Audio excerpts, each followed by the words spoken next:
예, 안녕하세요. 건강한의사 최동환 원장입니다. 오늘은 담음과 담적에 대해서 한번 알아보는 시간을 갖도록 하겠습니다. 요즘 담적에 대해서 관심을 많이 갖고 환자분들도 오셔서 담적 치료하러 왔어요 이렇게 얘기하는 분들도 계시더라고요. 사실 이 담이라는 것은 원래 한의학에서 아주 중요한 개념입니다. 그래서 한의대를 다니거나 한의학을 공부한 사람들은 이 담에 대해서 많은 시간을 들여서 공부를 해오고 있는데요. 일반인들에 대해서는 담에 대해서 많이 알려져 있지 않은 부분들이 많아서 그 부분에 대해서 나누고 한번 좋은 정보를 드렸으면 좋겠습니다. 일단 담이라는 거는요, 체기라든가 아니면 스트레스로 인해서 몸에 순환이 안 되면서 이 진액, 뭐 여러 가지 이제 물 성분들이 뭉쳐서 여기저기 뭉쳐 있는 거 우리가 담이라고 합니다. 그럼 담으로 인해서 올 수 있는 그 대표적인 증상이 뭐냐면 첫째는 이제 두통이나 어지럼증이 있습니다. 여러분 환자분들 중에서 머리가 아프면 이렇게 속이 좀 울렁거리는 분들 계시죠? 또 어지러우면서 속이 메스꺼리는 분들, 이런 분들이 한의학적으로 볼 때는 담에 의한 두통, 쉽게 해서 담걸 두통이라든가 담에 의한 어지럼증, 담훈 등이 많습니다. 또 담이 있게 되면 약간 메스꺼리고 소화도 안 되면서 나아가서는 이 정신적으로도 영향을 미치는데요. 불면증이라든가 공황장애 이런 것들도 담이랑 연관이 분명히 되어 있습니다. 또 나아가서는 심장에 영향을 주면 이 담이 가슴이 좀 두근거리기도 하고요. 또 배로 가면 배에서 꾸룩꾸룩 소리가 잘 나기도 합니다. 또 이 담이 전체적으로 이제 근골격계에 영향을 주게 되면 사람들이 담 결린다 그러죠. 이 담 역시도 지금 말하는 담과 연관이 됩니다. 나아가서는 뒷목 통증이라든가 크게 보면 목 디스크로 인한 통증 같은 경우도 담을 치료했을 때 호전되는 경우들을 많이 보고 있습니다. 자, 여기서 지금 재밌는 부분은 뭐냐면 분명히 위장의 문제로 인해서 담이 생긴다고 했는데 이 담이 전신적인 질환들에 연결이 되고 있다는 거예요. 이건 사실 한의학적인 아주 특징적인 부분이고 큰 장점이라고 볼 수 있거든요. 그럼 이 담이 오는 원인은 무엇이 있을까요? 첫째, 아까 말씀드린 것처럼 체기라든가 위장병, 위장이 안 좋은 것이 담의 중요한 원인이 되고요. 또 스트레스라든가 화병, 그죠? 계속 반복되는 부분입니다. 스트레스로 인해서 순환이 안 되면 이 담이 생길 수가 있고요. 또 세 번째는 하초가 차갑고 신장이 약하다. 신장 기능이 이제 약해지면서 아랫배가 차갑게 되면 전체적인 순환이 또 안 되게 돼서 몸에 여기저기 담이 생기는 것들을 볼 수가 있습니다.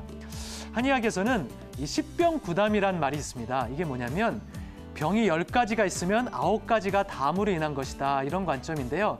물론 어느 정도 좀 과장으로 볼 수도 있겠지만은 사실 임상을 하면서 오히려 학생 때 배웠을 때보다 정말 담으로 인한 병이 많구나. 담을 치료했을 때 많은 질환들이 같이 좋아지는구나. 담을 잘 다스리는 것이 정말 중요하다. 이런 생각들을 많이 하게 됩니다. 그 얘기는 결과적으로 뭐예요?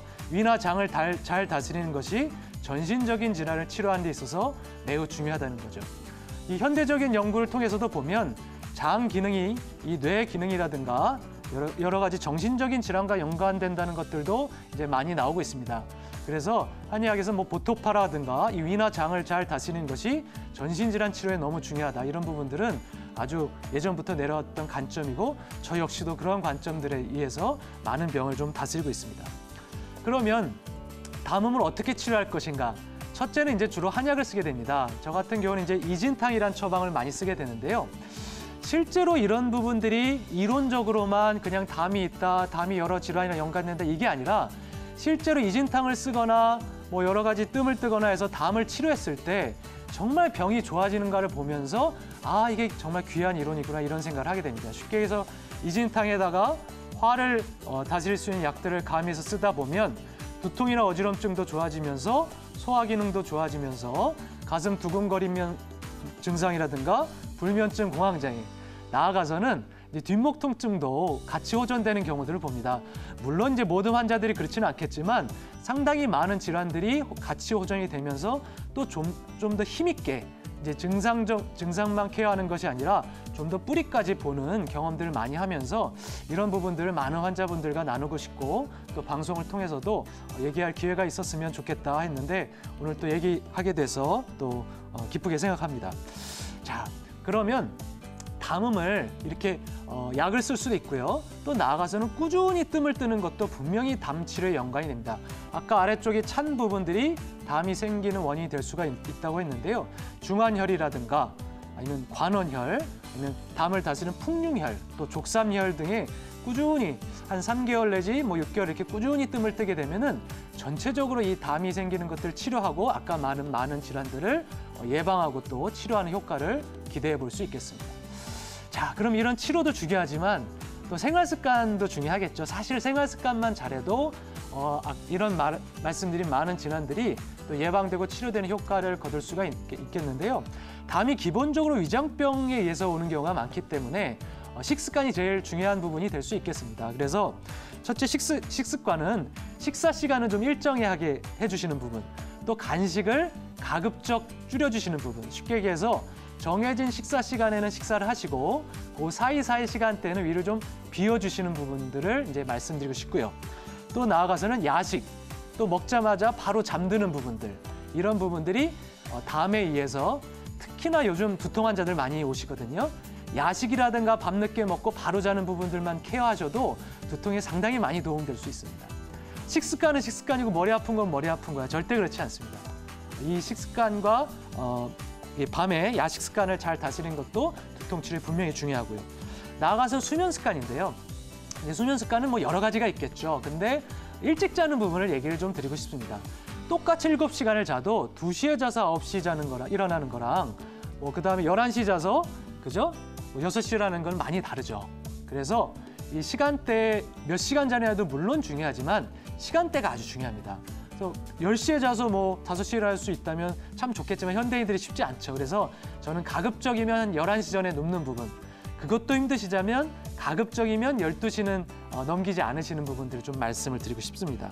자, 마지막으로 어떻게 보면 이게 가장 중요한 얘기가 될 수도 있어요. 결과적으로 위나 장이라는 것은 연결돼 있습니다. 장 따로 위 따로 아니거든요.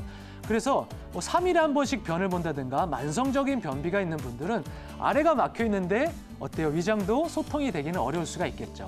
그래서 매일 변을 보는 습관을 잘 들이시는 것이 결과적으로 위장 질환에도 중요하고 결과적으로는 담이 생기지 않아서 아까 말한 두통이라든가 뒷목 통증, 나아가서는 불면증, 공황장애 이런 부분들도 소화 잘 되는 거랑 변 잘 보는 거 분명히 연관이 됩니다. 그래서 매일 아침마다 좀 일정한 시간을 정해서 좀 시도해 보시는 부분들을 저는 좀 권해드리고 있습니다. 그래서 시도하시면 어느 날은 좀 안 나올 수도 있거든요. 그래도 좀 노력을 가지고 시도하는 부분. 또 두 번째는 오전에 이렇게 약간 신호가 올 때가 있어요, 변이. 근데 바쁘다가 보면 이제 다른 일 하다가 그걸 넘어가면 또 금방 안 나오거든요.